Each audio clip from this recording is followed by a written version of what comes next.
Oh, my sons, begging the question of that hypothetical western continent on which I do not propose to enlighten you, there is yet one place in the one you have not searched for forgetfulness since the cruel deaths of your beloved girls. The city of Langmar, my sons. Who am I, besides your spiritual father, is a private matter. Oaths are made to be kept only until their purpose be fulfilled. Every geese is lifted at last, every self-set rule repealed. Otherwise, orderliness in life becomes a limitation to growth. Discipline, chains, integrity, bondage, and evil doing. You have learned what you can from the world. You have graduated from that huge portion of Nabwan. It now remains that you take up your postgraduate studies in Langmar, highest university of civilized life here. Are you afraid? Oh, my gentle son, let me put it as a hypothetical case. Let us suppose, my gentle son, that there is a man in a universe, and that a most evil force comes to this universe from another universe, or perhaps from a conjuress of universes, and that this man is a brave man who wants to defend his universe and who counts his life as a trifle, and that moreover he has to counsel him a very wise and prudent and public-spirited uncle who knows all about these matters which I have been hypothecating. The Devourers are the most accomplished merchants in all the many universes, so accomplished indeed that they sell only trash. There is a deep necessity in this, for the Devourers must occupy all their cunning in perfecting their methods of selling, and so have not an instant to spare in considering the worth of what they sell. Indeed, they dare not concern themselves with such matters for a moment, for fear of losing their golden touch. And yet, such are their skills that their wares are utterly irresistible. Indeed, the finest wares in all the many universes, if you follow me. As you might readily deduce, the Devourers possess all the mightiest magics garnered from the many universes, whilst their assault groups are led by the most aggressive wizards imaginable, supremely skilled in all methods of battling, whether it be with the wits, or the feelings, or with the beweaponed body. The method of the Devourers is to set up shop in a new world, and first entice the bravest and most adventuresome and the subtlest minded of its people, who have so much imagination that with just a touch of suggestion they themselves do most of the work of selling themselves. When these are safely ensnared, the Devourers proceed to deal with the remainder of the population, meaning simply that they sell and sell and sell trash and take good money and even finer things in exchange. All this is very bad, my gentle son, but natural enough in universes administered by such gods as we have, natural enough, and perhaps endurable. However, there is worse to come. The Devourers want not only the patronage of all beings in all universes, but, doubtless because they are afraid someone will someday raise the ever unpleasant question of the true worth of things, they want all their customers reduced to a state of slavish and submissive suggestibility, so that they are fit for nothing whatever but to gawk at and buy the trash the Devourers offer for sale. This means, of course, that eventually the Devourer's customers will have nothing wherewith to pay the Devourers for their trash, but the Devourers do not seem to be concerned with this eventuality. Perhaps they feel that there's always a new universe to exploit, and perhaps there is. The Devourers want only to amass cash and to raise little ones like themselves to amass more cash, and they want to compete with others at cash amassing. Is that coincidentally a city, do you think, Farford? Cash-amash. And the Devourers want to brood about their great service to the many universes. It is their claim that servile customers make the most obedient subjects for the gods, and to complain about how the work of amassing cash tortures their minds and upsets their digestions. Beyond this, each of the Devourers also secretly collects, and hides away forever to delight no eyes but his own, all the finest objects and thoughts created by true men and women, and true wizards and true demons, and bought by the Devourers at bankruptcy prices and paid for with trash, or, is this their ultimate preference, with nothing at all. Oh, my gentle son, you force me once again to resort to hypothecating.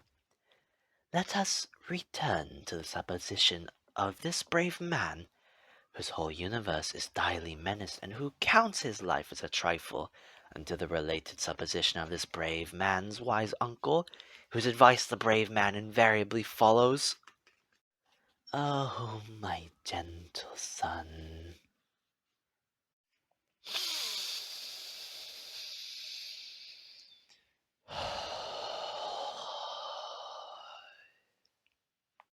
It was intended that you have a comrade in this quest, a fellow soldier against noisome evil, to wit, the Grey Mouser, but unfortunately he came early to his appointment with my colleague here, and was enticed into the shop of the Devourers, and is doubtless now deep in their snares, if not already extinct. So you can see that we do take thought for your welfare, and have no wish to overburden you with solo quests. However, my gentle son, if it still be your firm resolve, use your own judgment. Hold, I have a gift for you. Have greater care with it. It is the cloak of invisibility, somewhat worn by many magic usings. Do not put it on until you near the bazaar of the Devourers.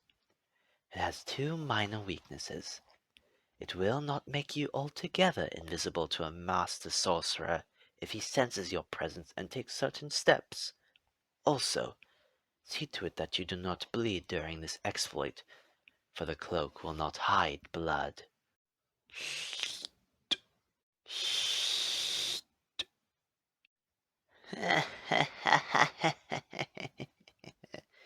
Approach, mortals. And I am Ningauble of the 7 Eyes. We have a task for you. Beyond the towers of Ithmar is the Shadowland. There lies the castle of the Destroyer, Death. You, by right, the mask is mine. Pay no attention to his babbling, barbarian. Bring me Ningauble, the mask. Succeed in your mission, Farford, and I shall reward you richly. That is an incivility, Mouser. It is not well for men who come seeking sage counsel to cast fleers before them. Nevertheless, I am today in a merry humor, and will give ear to your problem. Let me see now, what world do you and Farford come from?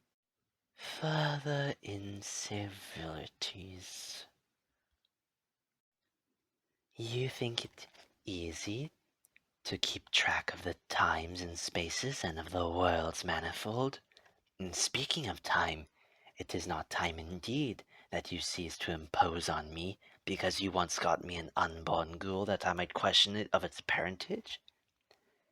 The service to me was slight, accepted only to humor you, and I, by the name of the sporeless god, have repaid it 20 times over.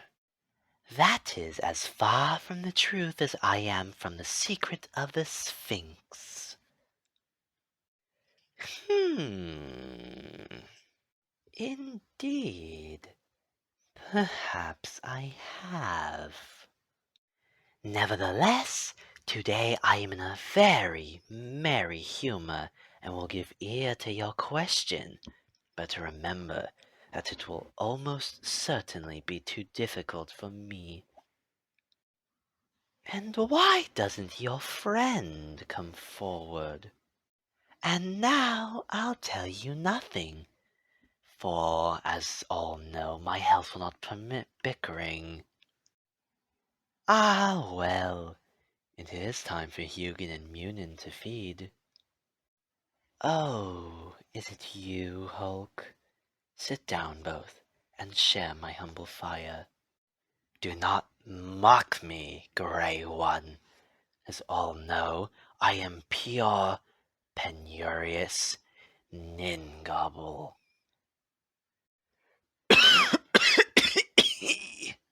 And now, my children, you had something to tell me concerning the Friday concubine. And you say that Chloe alone proved immune to the spell? Now that brings to my mind, you are not, as I was about to observe, when this tick of the intelligent sought to borrow the skin of my mind. There must be something that throws a protective influence around Chloe. Do you know of any god or demon in whose special favor she stands? Or any incantation or rune she habitually mumbles? Or any notable talisman, charm, or amulet she customarily wears or inscribes on her body? Doubtless. Now, when the first so charge occurred, did Farford laugh the laugh? He did. That was unwise, as I have many times warned you. Advertise often enough your connection with the elder gods, and you may be sure that some greedy searcher from the pit. Those are matters best not spoken of. Was there anyone who showed a particular interest in Farford's laughter? Of course, if you say so. However, I can tell you this much. The one who has placed the ignominious spell upon you is, in so far as he partakes of humanity, a man. And an adept. Yes, my sons, an adept, a master practitioner of blackest magic, without faintest blink of light. Yes, again. Though why, save for your connection with the elder gods, should you interest those most recondite of creatures, I cannot guess. They are not men who wittingly will stand in the glaringly illuminated foreground of history. They seek... Be quiet, mutilator of rhetoric. They seek the shadows, and surely for good reason. They are the glorious amateurs of high magic, disdaining practical ends, caring only for the satisfaction of their insatiable curiosities, and therefore doubly dangerous. They are...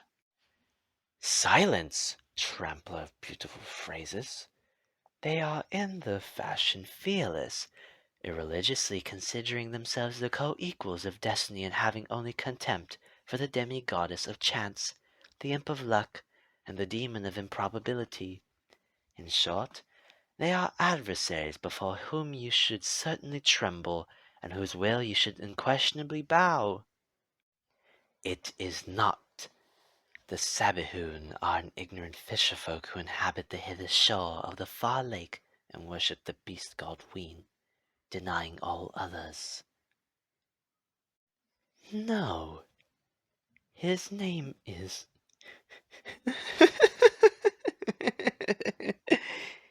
I was forgetting that I must under no circumstances tell you his name. Yes, children, and I must furthermore tell you that I can in no way help you in this matter. And I am very glad of it too, for it seems to me that no more fitting punishment could have been devised for your abominable lecheries, which I have so often bemoaned. In fact, if it had been up to me to chastise you for your manifold vices, I would have chosen the very same enchantment. Yes, my children, you must accept your lot without rebellion or bitterness.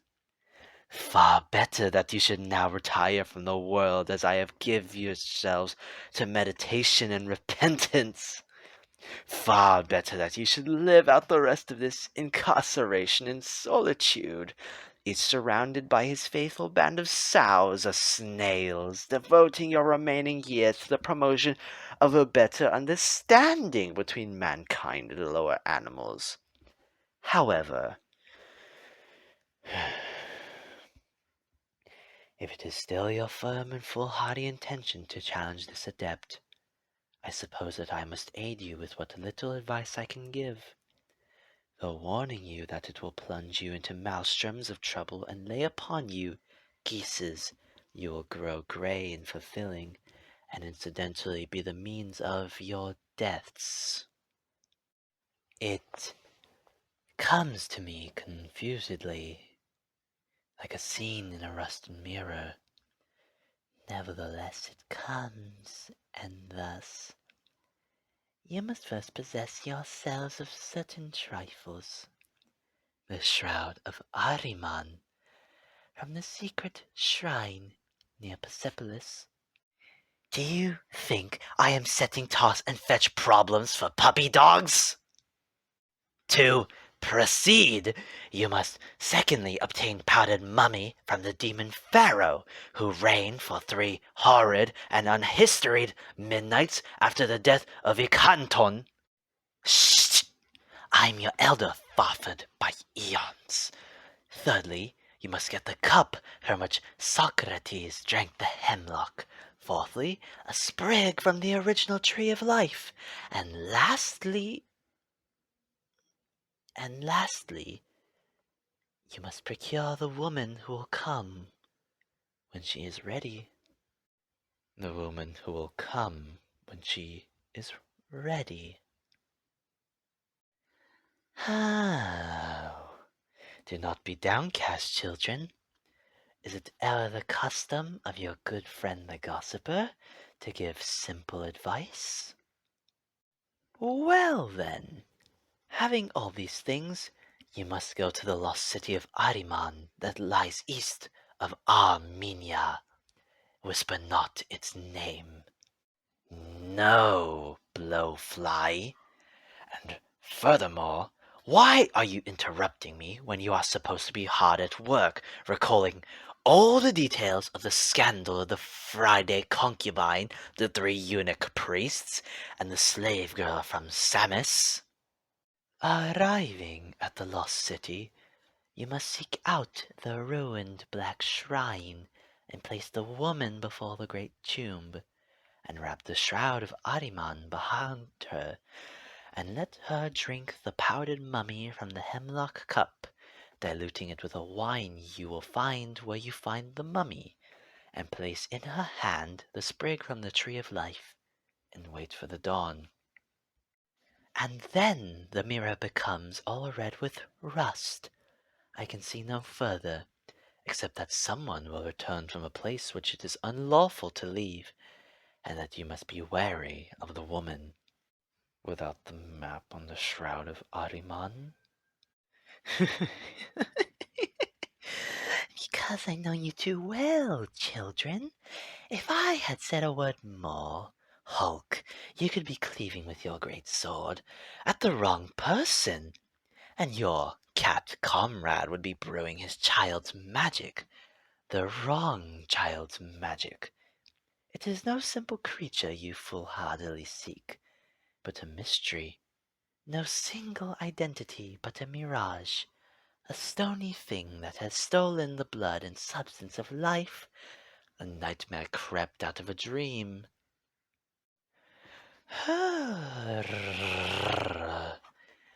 And now I have an idle moment, which, to please you, I will pass in giving ear to the story that the mouse has been impatiently waiting to tell me.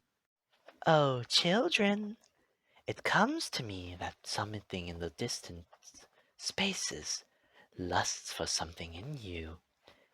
You must guard closely what commonly needs no guarding. You will take care? Your being depends on it. You inquire to me of such matters? How should I know? You're the hero of the story, after all. You write your own ending.